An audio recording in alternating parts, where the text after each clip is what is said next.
Pois, e, bueno, grazas, antes que nada, pois, aos promotores destas xornadas e, por suposto, tamén á Diputación por facilitar este encontro que, polo que imos vendo ata agora, polos participantes e as participantes que levan disertado, vemos que é moi necesario de novo volver a xuntarnos ao movimento pola diversidade sexual. Dado que, bueno, hoxe a quen temos con nós un dos grandes e históricos loitadores do movimento pola liberación dos gays e lesbianas e demais, non vou tampouco entrar en todas as etiquetas, non? Pero dende os anos 70 aquí no Estado español. Temos con nós a Jordi Lozano, Jordi Petit, coñecido popularmente, é un gran referente de todo o movimento nos, digamos, os últimos, que falar de tantos anos, décadas, porque anos se fainos moi maiores. Entonces, bueno, pois décadas, das últimas décadas.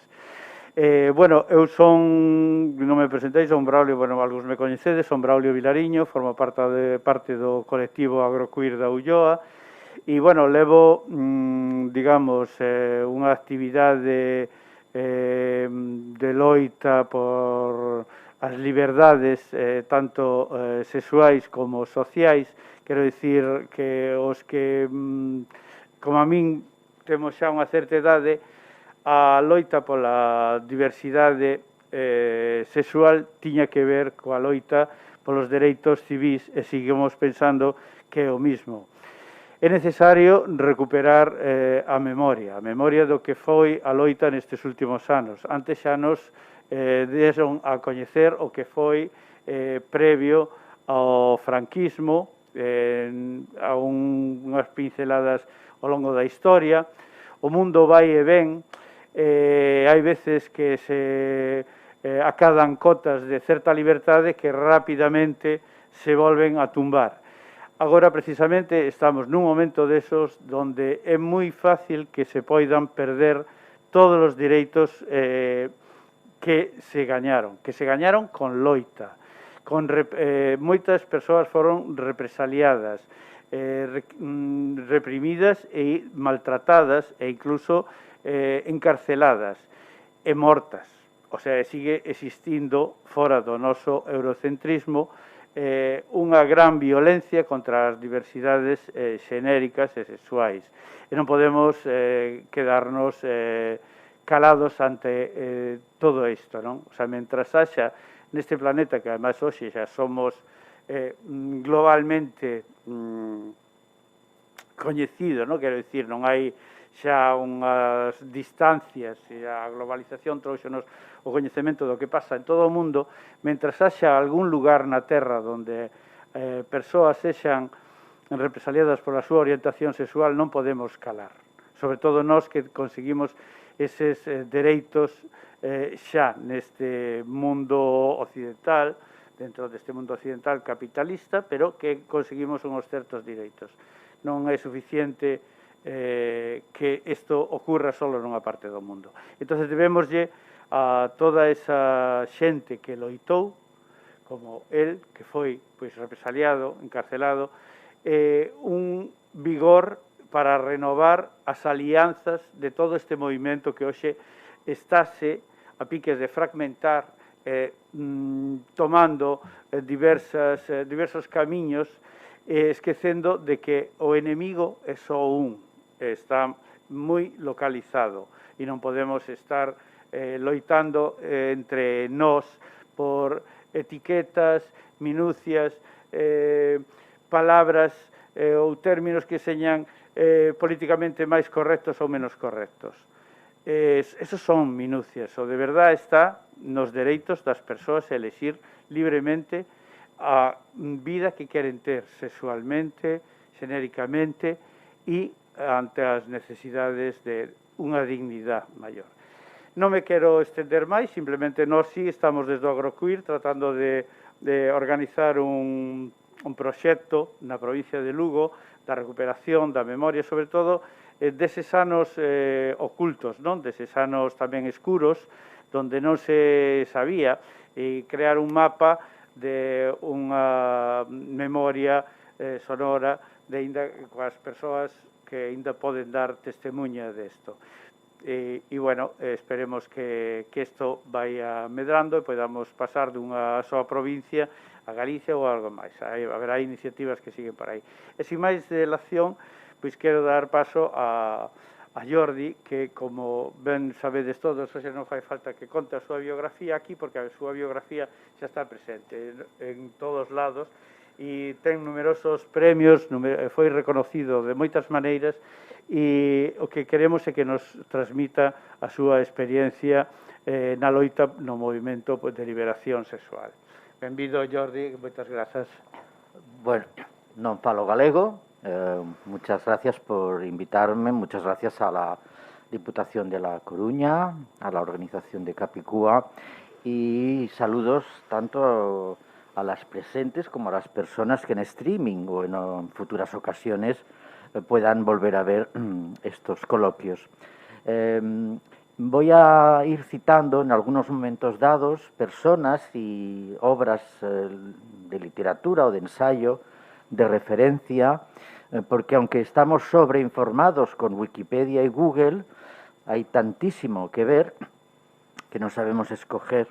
En ese sentido, me vais a disculpar si hago inciso en algunas lecturas que a mí me parecen importantes para entender hasta cómo empezaron esos años de la liberación gay, en principio, luego se fueron añadiendo las otras siglas, ¿no?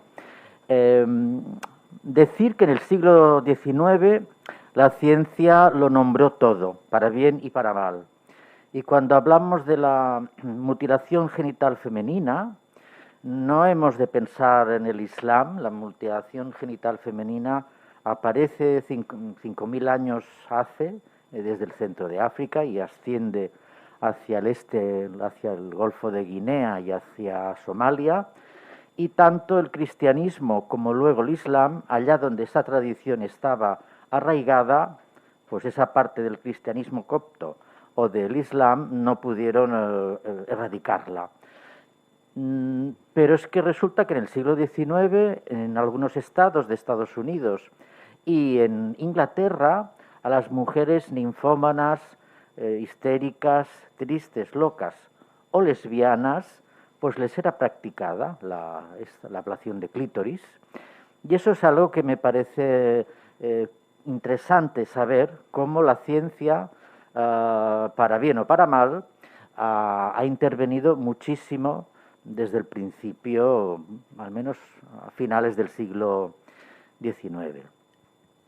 A finales del siglo XIX se crea la palabra homosexual con la intención de despenalizar las relaciones de sodomía en el Código Penal prusiano, que luego se extendió a toda Alemania, y por esa razón aparece el Comité Científico y Humanitario, que desarrolla una grandísima actividad tremenda. Tenían 30 locales en toda Alemania, miles de afiliados, 50 publicaciones. Fue un movimiento tremendo que floreció básicamente durante la República de Weimar y que luego fue aplastado, como todo el mundo sabe, por el Holocausto nazi.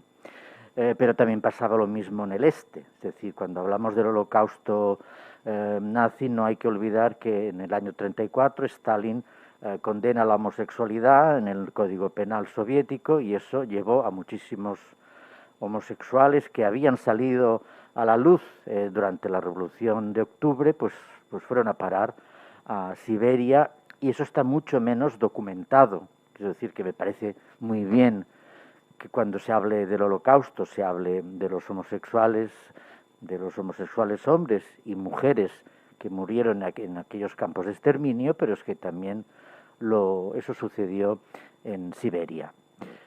Acercándonos más al presente, solo recordar que este es el 120 aniversario de aquel matrimonio, digamos, con fraude de ley aquí en Galicia de aquellas dos mujeres, bueno, que hicieron pues lo que pudieron para poder seguir con su vida juntas.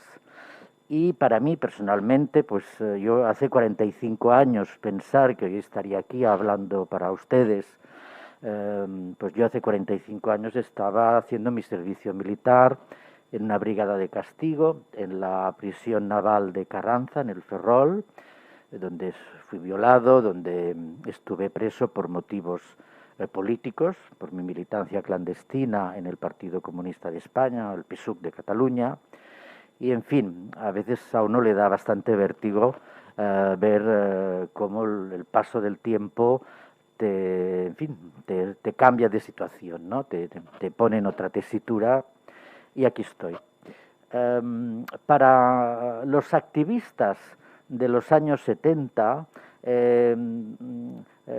encontrarse con la transición y pasar en pocos meses de la clandestinidad en sus partidos políticos y integrarse en los frentes de liberación gay, como en mi caso y el de otros muchos, como fue Armand de Fluvià, fundador del Movimiento Español de Liberación Homosexual en el año 70, que fue clandestino, y en el 75 se convirtió, el MEL, se convirtió en el Front d'Alliberament Gay de Cataluña.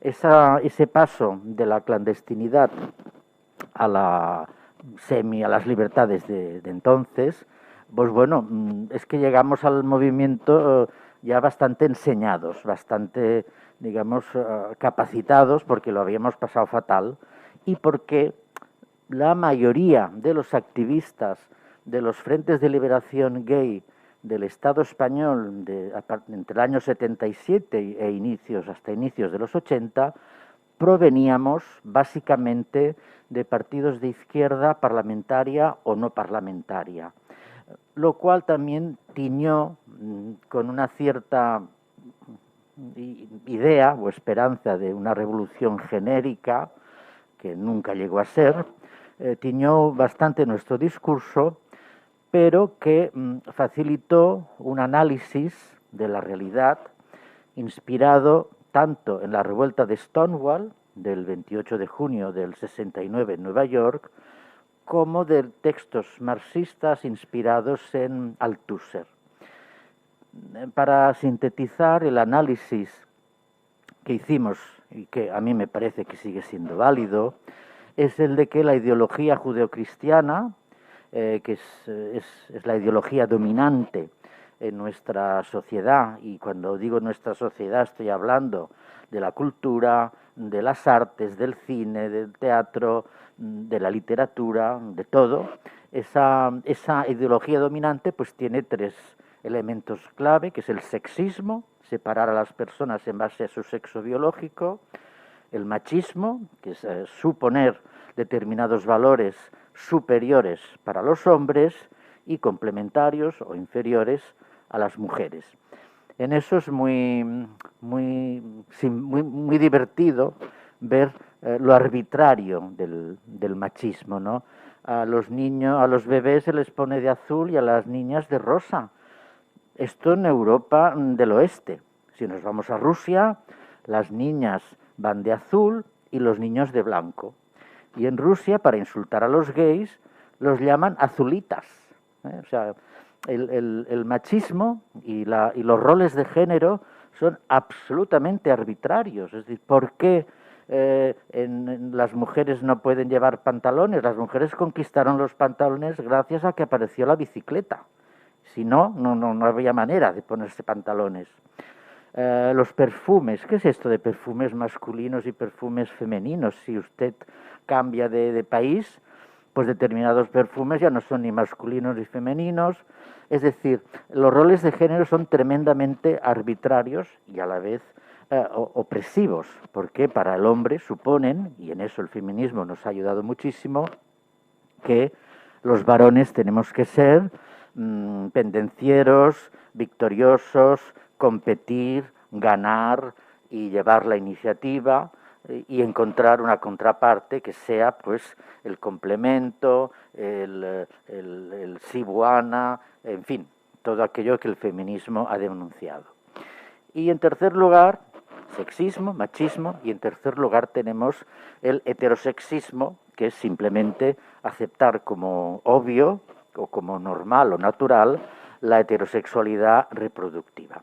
Estos tres elementos nos permiten llegar a lo que la antropóloga Olga Viñuales, en su libro Lesbianismo, en editorial Bellaterra, llama la cadena simbólica.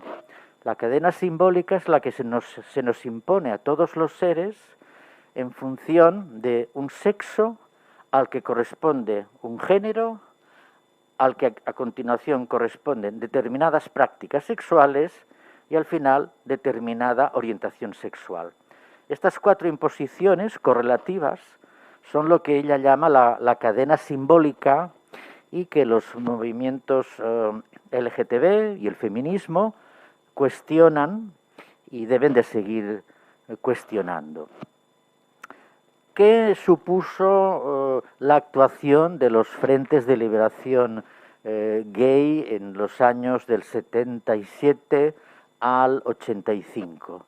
Bueno, supuso básicamente un periodo en el que contribuimos, gracias al cambio social, a un movimiento pendular en que nuestra sociedad se interesó por todo lo que había estado prohibido y también los medios de comunicación, eso facilitó muchísimo ser visibles en las primeras manifestaciones, la de Barcelona, luego Madrid, Sevilla y Bilbao, y en el 79 se añadió Valencia, etc.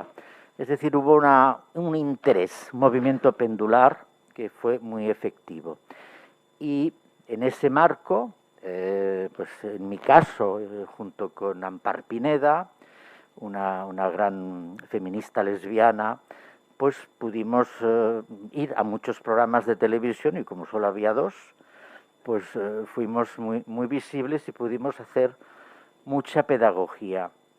En aquellos momentos existía esa voluntad de unir a los movimientos, digamos, sociales de distinto tipo, de unirnos y de ir de la mano de las asociaciones de vecinos, los sindicatos, feministas, etc. Y en ese momento se abre unos debates, yo creo que algunos no están cerrados, sobre el género. Es decir, en el momento en que las personas que ahora llamamos transexuales, en aquel momento travestís, pues aparecían en las manifestaciones y eran el objeto de la información gráfica de las manifestaciones, se produjeron dos tipos de reacción de rechazo. Un cierto sector, no solamente del activismo gay, sino de los gays en general, o de los homosexuales en general. No olvidemos que la palabra gay significa el homosexual que se acepta y lucha por sus derechos. Y no todos se aceptan, ni todos luchan por sus derechos. Pero sí que en aquellos momentos surgió pues la incomodidad de que las travestis fuesen una imagen no incómoda para muchos que decían que no se sentían representados por ellas, y todavía hoy pues hay gente que aborrece a Boris Izaguirre y otros pues que prefieren a Vázquez, ¿no? Jesús Vázquez, que bueno, pues sí, pero es que nadie representa a nadie. Esta es una cuestión que nos viene muy dada por ese machismo que sigue existiendo. Las feministas en aquel momento tampoco estaban conformes o a gusto con las travestis porque decían que reproducían el rol de la baby, de las muñecas superstar, ¿no? De la Barbie. Y aprendimos con las feministas de América Latina, básicamente, que aquellos hombres que renunciaban a los poderes o a los privilegios por su necesidad de expresar, sentirse mujeres, pues transgredían tremendamente el estatus que podían tener y eso era muy loable. Y fueron las feministas de América Latina las que contribuyeron a que ese discurso, en principio de rechazo, pues fuera desapareciendo.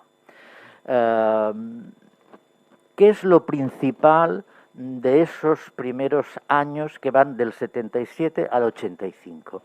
Básicamente tres cosas. En principio, pudimos introducir en la sociedad española la idea de que la homosexualidad no es una enfermedad. Dos, contribuimos muchísimo a que muchas personas homosexuales, hombres, mujeres, lesbianas, transexuales, se autoaceptaran. Y eso era muy importante en el marco de, sobre todo, las pequeñas ciudades, los pueblos, pero en fin, también en las grandes ciudades, ¿no? Las grandes ciudades fueron siempre un punto de inmigración de personas homosexuales que se sentían a disgusto en donde había mayor control social, que es en los pueblos pequeños y medianos, y por eso emigraban a las grandes ciudades. En paralelo al movimiento de liberación homosexual, tenemos una publicación que aparecía en el 80% de los kioscos del Estado, el 20% la rechazaba, era la revista Party. Esta revista, que empezó como una revista del mundo de la farándula, del cabaret, pues fue evolucionando y bueno, pues se convirtió en una revista con mucha información de actividades gays, de noticias que pasábamos, y que, por poner el ejemplo, ¿no? Pues había gente que iba a comprarla, pero al barrio del otro extremo de la ciudad, o que iban de un pueblo al otro para que no se la vieran comprar en su pueblo. Y recuerdo que Jordi Barceloneta, que fue el que abrió el primer sex shop gay en Barcelona, cuando Party desapareció, pues un pastor de ovejas, llamó a la sextienda en Barcelona preguntando, ¿sabes qué ha pasado con Party? Cuando él le dijo, pues es que ya ha dejado de editarse, pues aquel hombre tuvo un disgusto grandísimo, porque era su único punto de relación con el mundo homosexual. Pero en general creo que se contribuyó mucho a la autoaceptación de las personas homosexuales. ¿Por qué?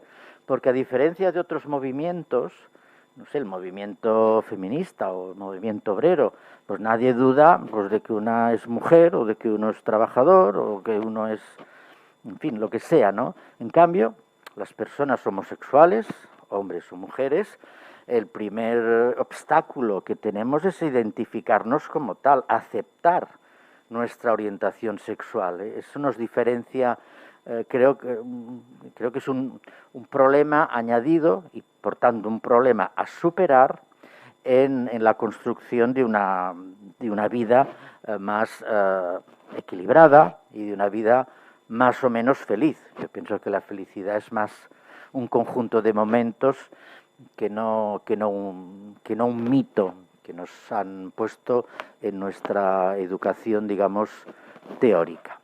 Y en tercer lugar, es decir, no somos enfermos, no es una enfermedad, no hemos de autoaceptarnos, no pasa nada, la autoaceptación, destruir la homofobia interiorizada. Y en tercer lugar, pues los frentes de liberación gay fueron un recurso importante y un recurso efectivo contra la represión. Es decir, conseguimos que en el 26 de diciembre del 78 se sacara la homosexualidad de la ley de peligrosidad social y en el año 80 la legalización de las asociaciones gays y lesbianas, y en el año 88 pues se cambió la figura de escándalo público del Código Penal, como antes se ha comentado. En aquellos años, aparte de Armand de Fluvià, yo creo que en el mundo de las lesbianas para mí hubo dos mujeres de referencia, fueron Gretel Ammann, que que un poco ejemplarizó un tipo de movimiento lésbico separatista, es decir, no partidaria de colaborar en organizaciones mixtas con los hombres, y por otro lado estuvo Ampar Pineda, que luego se marchó a vivir a Madrid, que en ese sentido no tenía inconveniente en colaborar, en convocar conjuntamente con los grupos gays pues las manifestaciones de Barcelona y luego las de Madrid, etc. Antes, si nos remontamos más atrás, se ha explicado muy bien qué fue el franquismo, no hace falta repetir que el franquismo pues fue en todos sus aspectos un hachazo tremendo para crear una sociedad pues nacional católica, con todo lo que supuso la reforma de la ley de vagos y maleantes en el 54 y la ley de peligrosidad social en el 70, que tenían una diferencia. La ley de vagos y maleantes suponía que por un acto de homosexualidad pues ibas a la cárcel. En cambio, la ley de peligrosidad social se inspiraba, que la ley de peligrosidad y rehabilitación social, se inspiraba en una idea de que las personas homosexuales podían ser rehabilitadas. Y en ese sentido, pues se las encarcelaba en 3 lugares distintos y específicos del Estado español. En la cárcel de Huelva iban los considerados activos, en la cárcel de Badajoz iban los considerados activos, en la cárcel de Huelva los considerados pasivos, en función de que eran más o menos afeminados, y luego hay un tercer lugar, desde mi punto de vista terrible, que fue el campo de trabajo de Tefía en Fuerteventura.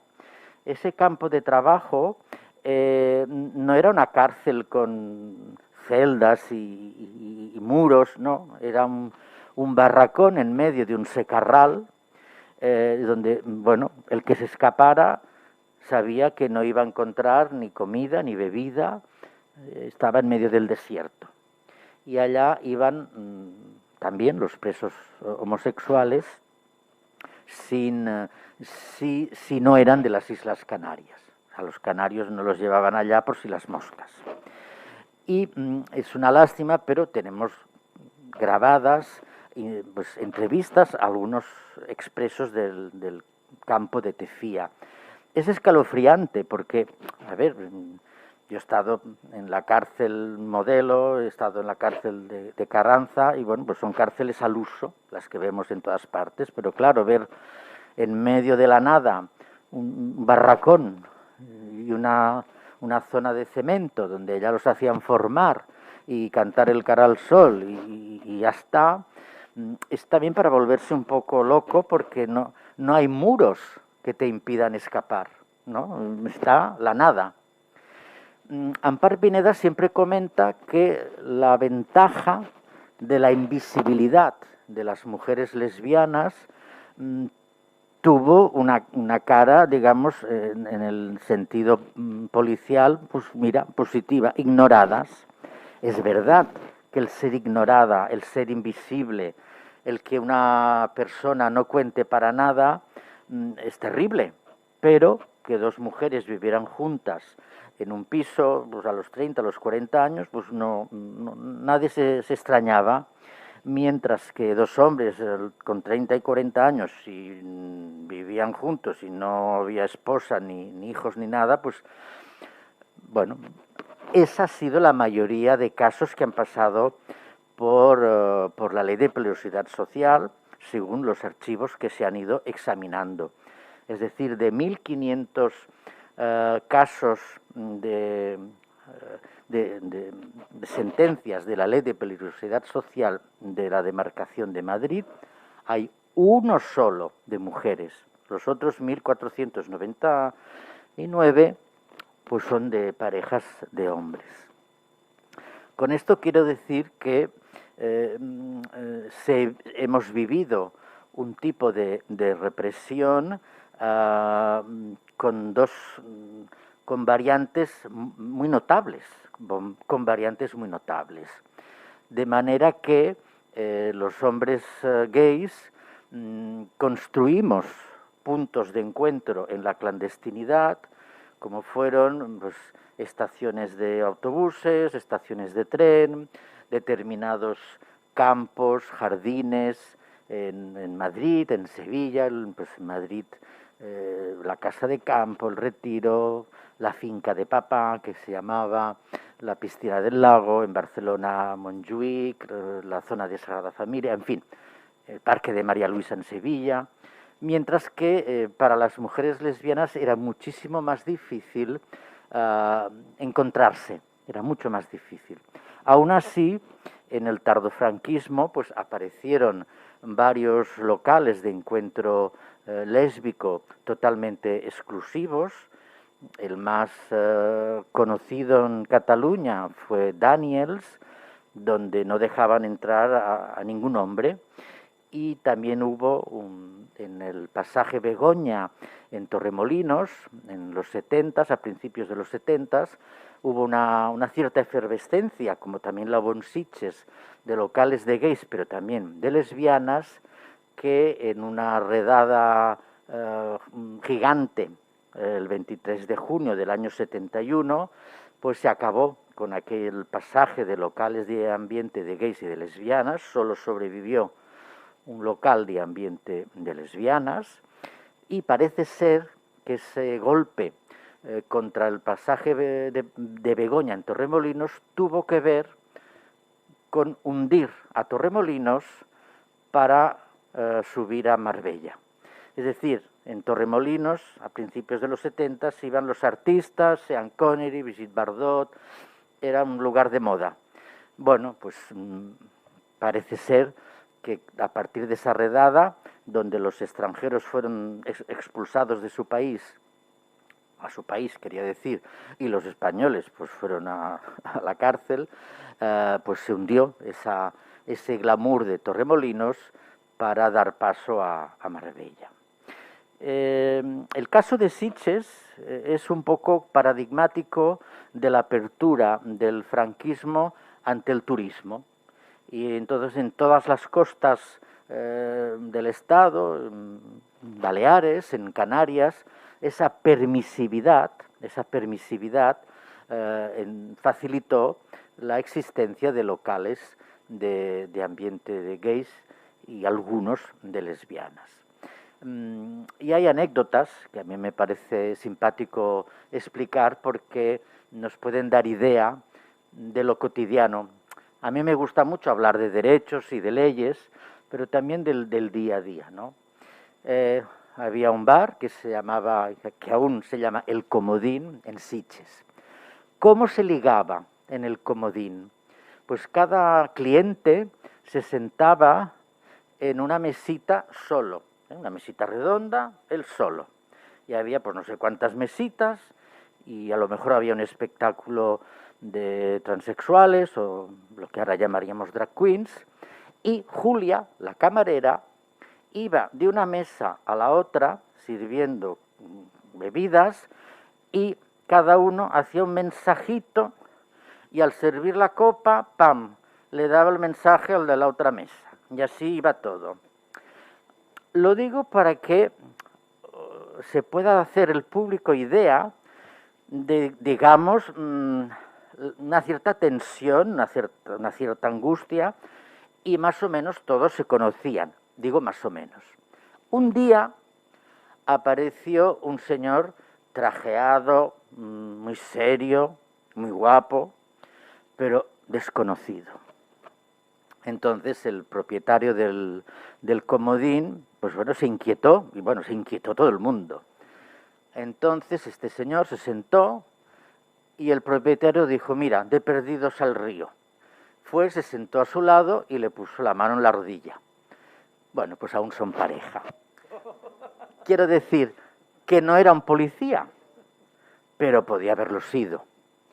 Porque, como he dicho antes, la inmensa mayoría de denuncias durante el franquismo no provenían de la policía. La policía estaba básicamente empeñada en perseguir a la oposición política clandestina.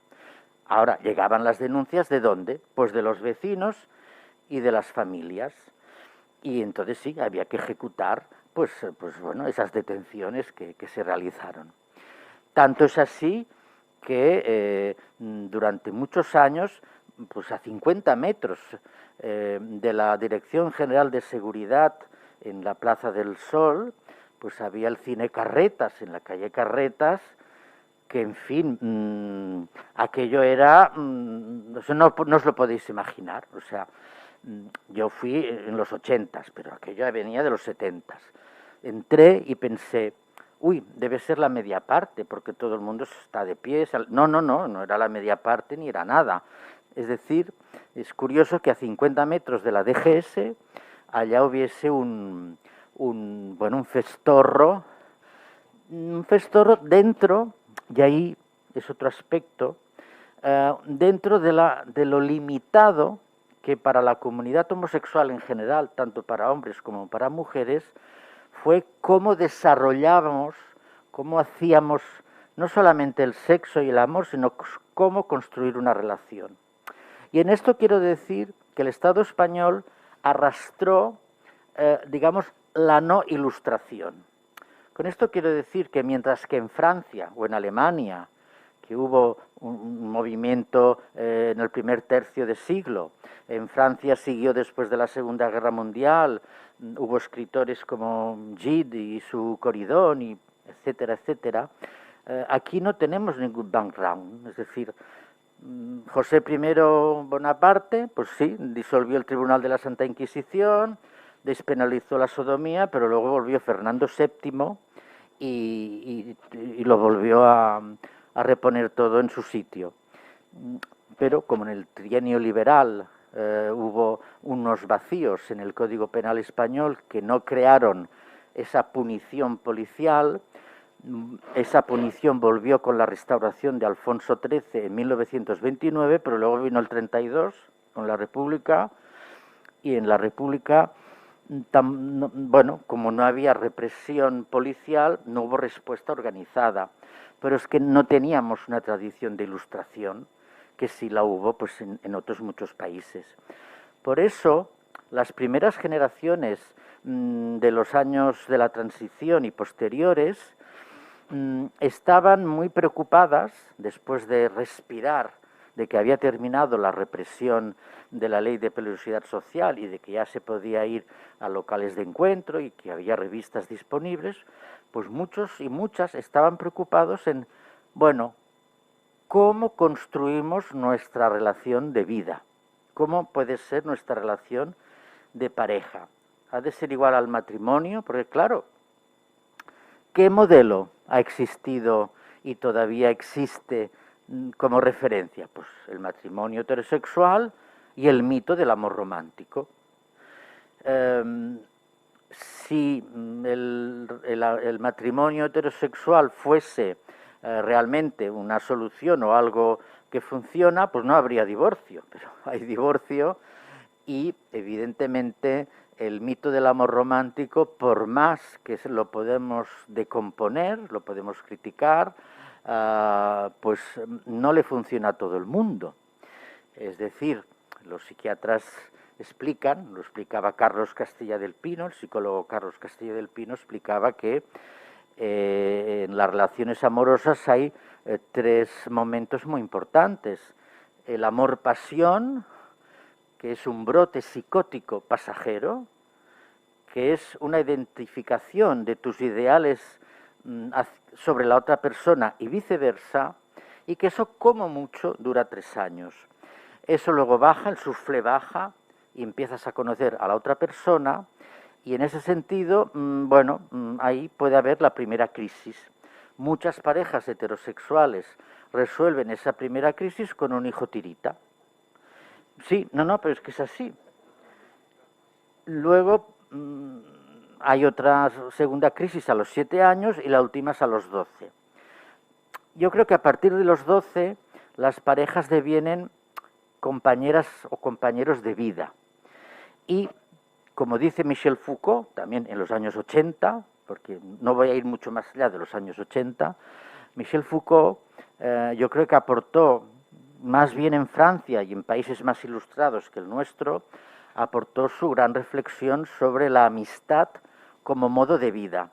Este es un texto que recomiendo, está en Google, La amistad como modo de vida, entrevista a Michel Foucault, donde él reflexiona en que el modelo de amor heterosexual y patriarcal y machista a los hombres gays no nos va a funcionar y que la pareja tiene que saber pactar un código de acuerdos para cómo desarrollar su vida futura. En general, lo fundamental en una relación abierta, cerrada o entreabierta, porque hay muchos modelos, es un proyecto, que exista un proyecto común o una cooperación mutua en algo. Puede ser desde descendencia a otras cuestiones. En este sentido, y en el ámbito de los gays, en el ámbito de los hombres homosexuales, a mí me parecen muy interesantes los libros, las reflexiones del psicólogo Gabriel J. Martín. Su primer libro ha sido Maricón, quiérete mucho, y luego ha sacado otros libros que recuperan ese vacío, digamos, de lo cotidiano, de las interrelaciones entre los hombres gays que nos hacía falta. ¿Por qué nos hacía falta? Porque desde el año 77 hasta el año 85 fueron los únicos pocos años en que los hombres gays vivieron sin miedo. Ya no tenían miedo de la policía ni de nada. ¿Qué pasa en el 85? Bien encima aparece la pandemia del VIH-Sida. Desde mi punto de vista, esta pandemia arrasó todo lo que habíamos conseguido desde el 77 al 85. ¿Por qué lo arrasó? Lo arrasó porque fallecieron los cuadros y los dirigentes de muchísimas organizaciones, tanto de este país como del extranjero. Yo era corresponsal de la revista Gay Pied de Francia y vi morir a toda la redacción uno tras otro. Y en el ámbito gay surgió esa moralina, esa causa, esa acusación respecto de las personas infectadas y que morían. Claro, no salía del cuarto oscuro, claro, cada día la sauna, es que era más puta que las gallinas, y eso creó en el movimiento gay de aquellos años una crítica importante respecto de esa moral culpabilizadora, porque era una moral que surgía de la automofobia. Es decir, el virus no se adquiere debajo de un pino o dentro de una sauna ni dentro de un cuarto oscuro, se adquiere por unas determinadas prácticas de riesgo. Y aquella generación que tan mal lo había pasado en el franquismo y que se encontró de repente con unas libertades, yo diría que históricamente rápidas, pues no querían aceptar que había que ponerse un preservativo. Y en mi caso, bueno, pues, no es que me quiera poner flores, pero simplemente pues un compañero y yo, Josep Matens y yo, fuimos los primeros en distribuir preservativos en un bar de Barcelona, en el Keops, calle Diputación esquina Bruc, ya no existe. El propietario era un gerente francés, sabía muy bien de qué iba, pero nos los tiraban en la cara, nos llamaban fascistas y ursulinas. Esto es un invento de Reagan.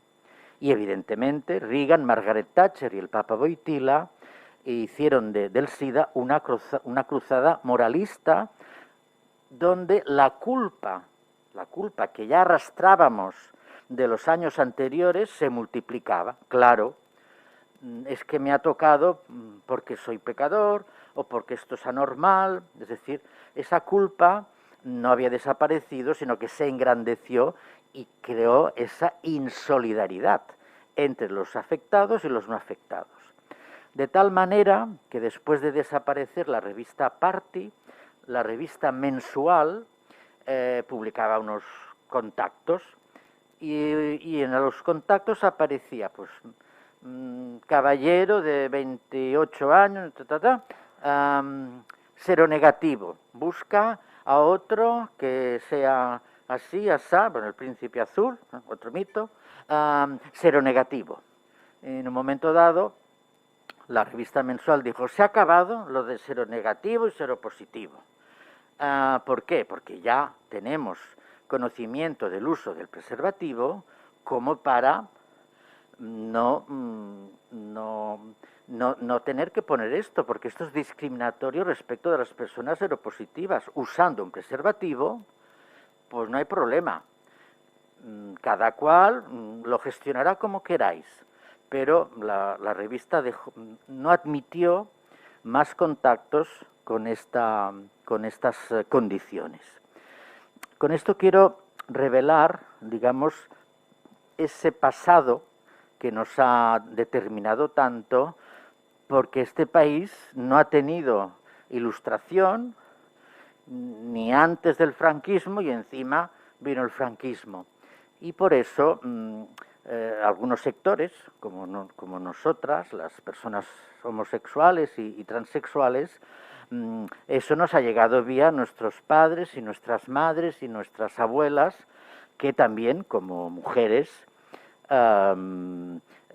vivieron pues unos matrimonios terribles.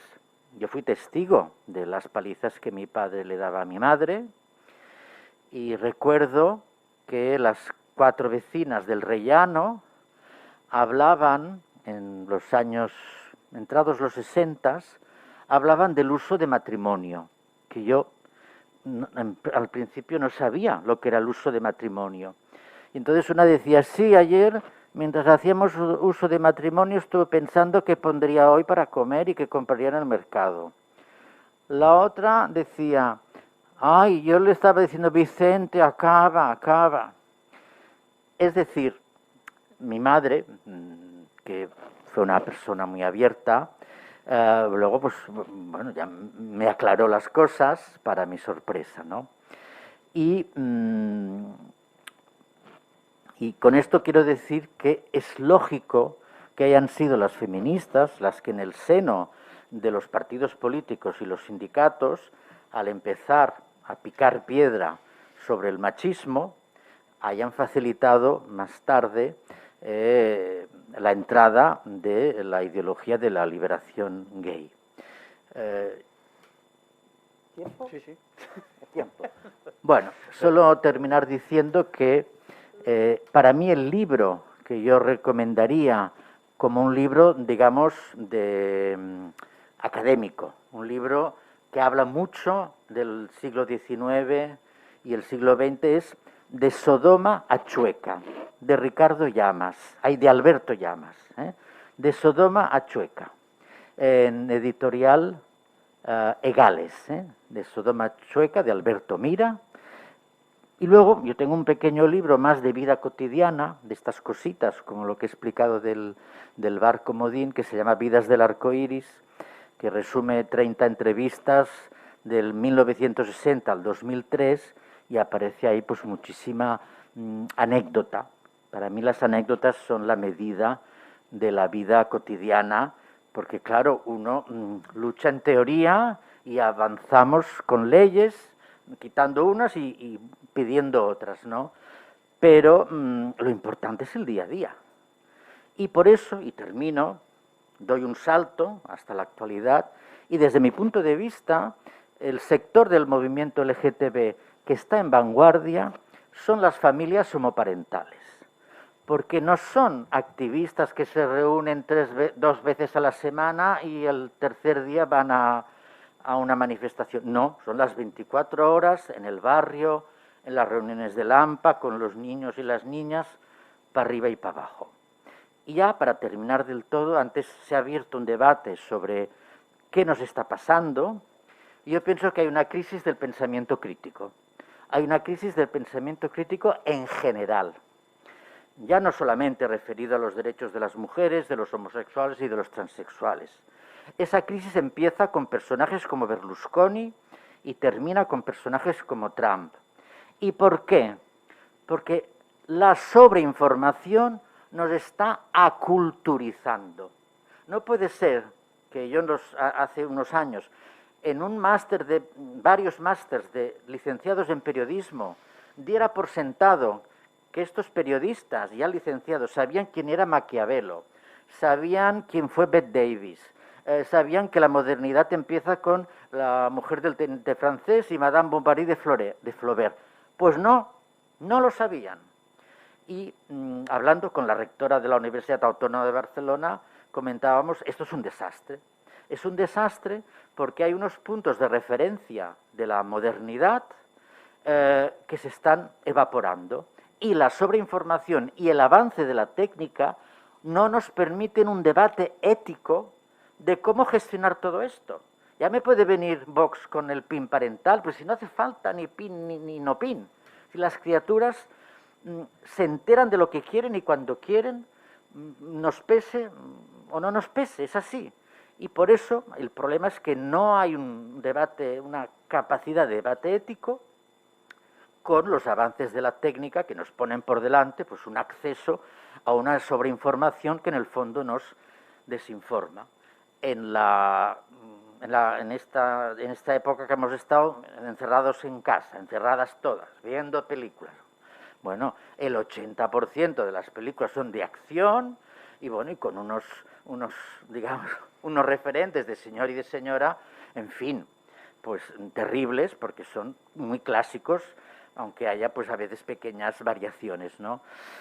Este es el gran problema, la crisis del pensamiento crítico para nuestra sociedad del 2021. Pues nada más y muchas gracias. Muchas gracias, Jordi. Bueno, non sei se temos tempo para algunha intervención que queira por parte do público. Ben preguntarlle ou engadir. Aí estamos.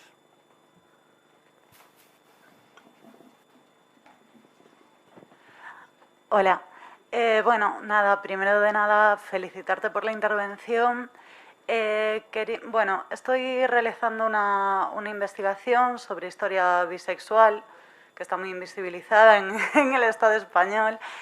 Y me interesa, antes comentaba sobre el tema del VIH, me interesaría saber si conoces experiencias de aquella época de cómo afectaba al colectivo bisexual. Pues tan invisibilizados como ahora. Vale. Es decir, no. No. Es más, en aquel periodo todavía había hombres homosexuales que por la presión social pues se habían casado y su esposa no sabía nada. Y sí que conozco casos en una sauna que los gerentes me explicaron. Bueno, fuimos a la sauna a ver si querían poner publicidad en la revista gay. No, porque esta sauna es muy discreta, ¿no? Es muy discreta. Bueno, pues, vale, pues muy bien. Y al salir vimos una sala de espera con la revista Hola, lecturas, y preguntamos, ¿y esto? Dice, sí, porque las esposas de nuestros clientes vienen a esperarlos. Digo, ¿cómo? Aunque sí, pero es tan sui generis como dramático. ¿Por qué? Porque aquellas mujeres estaban engañadas y porque a algunas de aquellas mujeres les fue transmitido el VIH a través de sus maridos que llevaban doble vida. Claro, te estoy hablando de los 80s, ¿eh? Pero no hay un registro claro de personas bisexuales. Lo hay a nivel de instituciones, de asociaciones que se han ocupado del tema, pero es que ni había en aquel momento la sección de los bisexuales pues de la federación, no lo sabía, eran muy invisibles. De nada. Alguna cuestión máis? Marcos.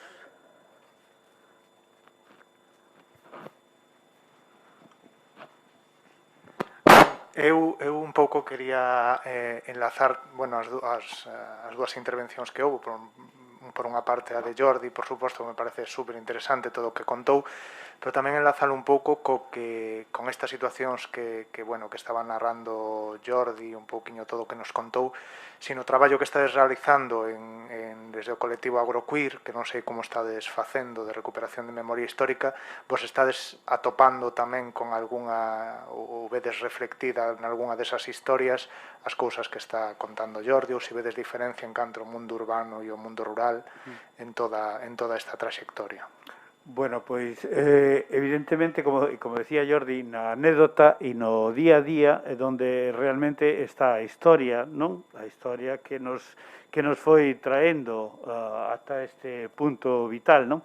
Galicia, evidentemente, non dispoña, aquí non temos grandes cidades como eran Barcelona ou Madrid, onde, como moi ben decía Jordi, eran focos que recibían inmigrantes de outros lugares do Estado español que buscaban un pouco máis o anonimato e ser como máis libres. Entonces, Galicia sempre foi eminentemente rural, coa excepción de dúas cidades medianas, ou, como decía antes Guillermina e Nanina, Santiago, que todos pasaban por Santiago, pero que é unha vila cativa, sobre todo mentalmente cativa, non? Moi atractiva, pero cativa.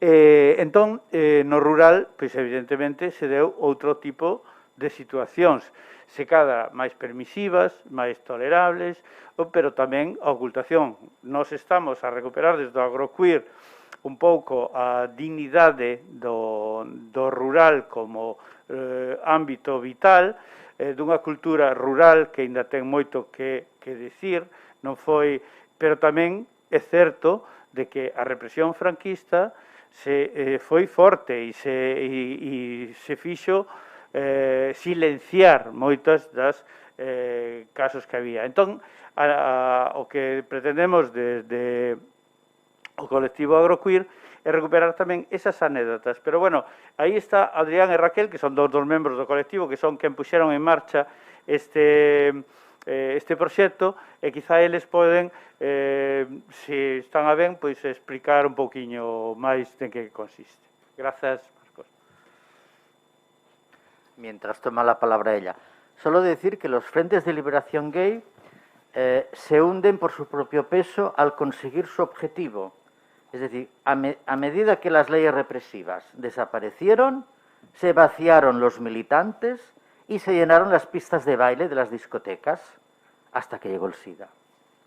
Y para mí el SIDA ha sido, cuando ya se ha superado, volver a empezar. Y por eso los libros de Gabriel J. Martín para varones me parecen muy interesantes, y recuperar las ideas de Gretel Ammann y Ampar Pineda y las obras de Alberto Mira y Olga Viñuales.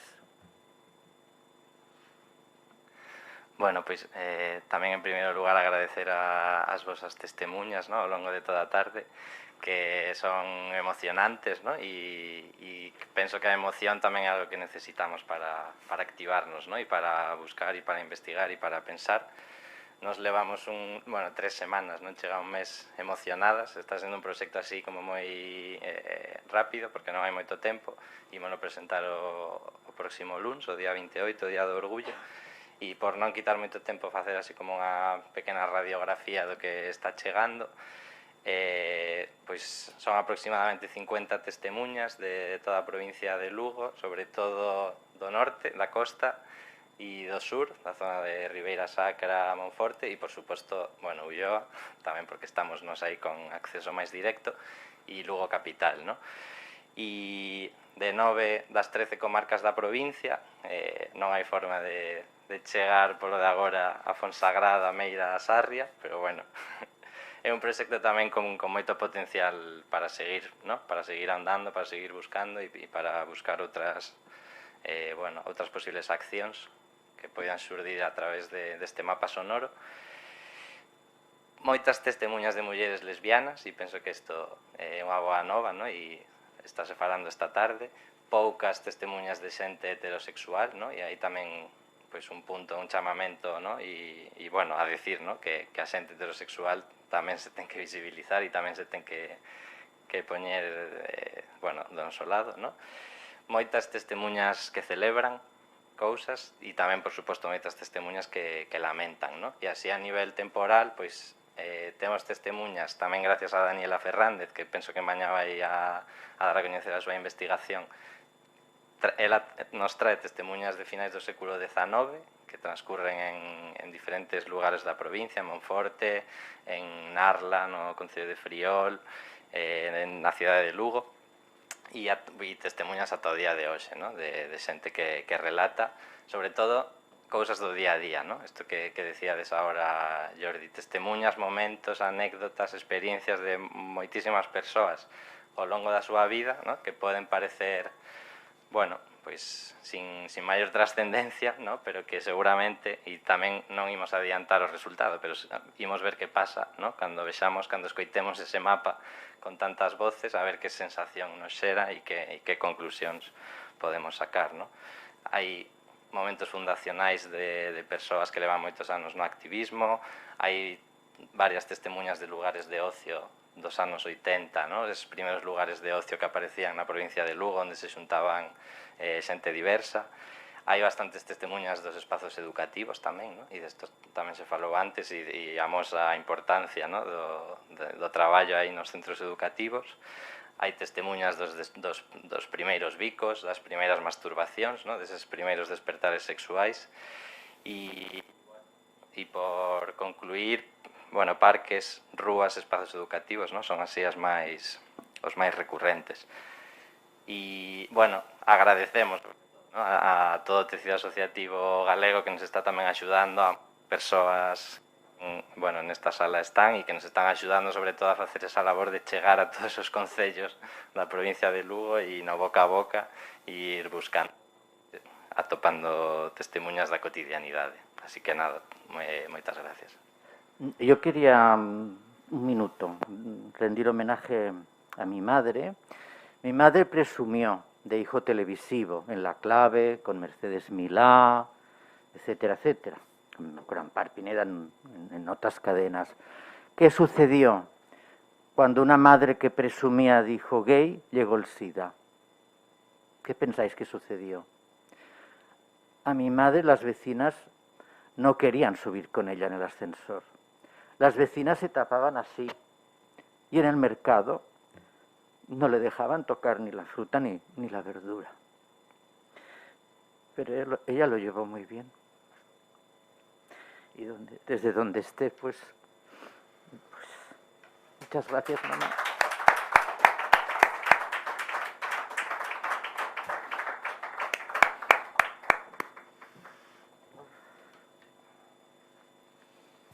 Nada.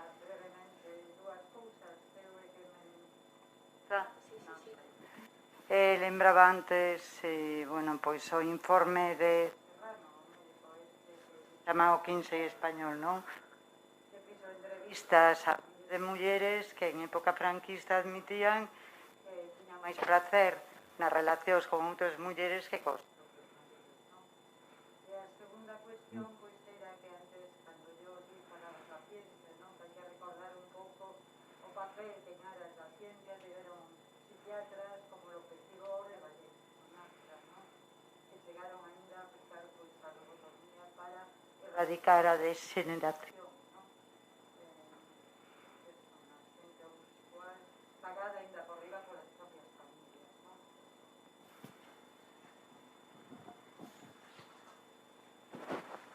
Eso que comentabas da tua nai, Jordi, tan terrible, non? Ten sucedido coa pandemia ahora cando houve xente que rata contagiosa, enfermeiras que traballaban en hospitales botándoas dos edificios onde vivían, é dicir, que hai aí unha componente de algúns seres humanos tan terrible, e como se, non sei, pois que a mí me recordou inmediatamente que sei que eso sucedeu co do SIDA, coa tua nai, con outras persoas, pero en esta pandemia sucedeu tamén, Sí, sí, sí. Sí, sí, qué terrible, ¿no? Y sorprendente, sí. Bueno, pues muchas gracias. Bueno, gracias Jordi por acompañarnos y por a túa testemunha. Esperamos poder terte sempre aquí, compensar o mal que te pasou en Carranza. Uf, pues sí. Gracias. Gracias a vosotros, gracias.